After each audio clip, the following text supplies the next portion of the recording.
ঘুগনি, গরম গরম ঘুগনি, এক গামলা গরম গরম ঘুগনি নিয়ে হাজির হয়ে গেছিলাম এদিন রাতের ডিনারে। এবং তার সঙ্গে মন মাতাতে হাজির হয়ে গেছিল ঘুগনির সঙ্গে স্বাদ দিতে একদম সাদা সাদা ফুলকো ফুলকো লুচি।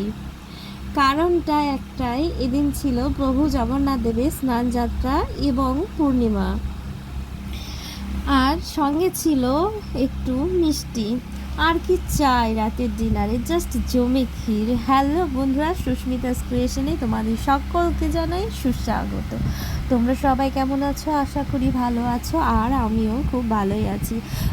প্রভু জগন্নাথ দেবের স্নানযাত্রায় কে কীভাবে পালন করলে বন্ধুরা, আর তোমরা কি পূর্ণিমাটা পালন করেছিলে? তোমাদের ডিনারে কী ছিল অবশ্যই কমেন্ট করে জানাও। আমার কিন্তু স্পেশালভাবে কেটেছিল দিনটা, আমি কারণটা অন্য একটা ব্লগে বলবো তোমাদেরকে।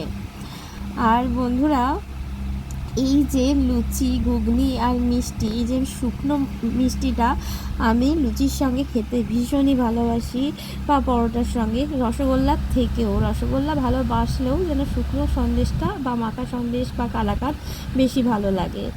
তো আমার তো লুচি এক কথায় দারুণ দারুণ, কোনো দিনই অরুচি লাগে না। আর ঘুগনিটা নিরামিষই হয়েছিল, একটু গরম মশলা, কুচো নারকেল দিয়ে, জাস্ট অমৃত বন্ধুরা, অমৃত খেলাম। তোমরা কি কি খেলে, কেমনভাবে প্রভু জগন্নাথ দেবের স্নানযাত্রা উপভোগ করলে অবশ্যই আমাকে কমেন্ট করে জানাবে। আর আমার ভিডিওগুলো যদি ভালো লেগে থাকে লাইক, কমেন্ট, সাবস্ক্রাইব এবং শেয়ার করে দিও। আজকের মতো এটুকুই, টাটা।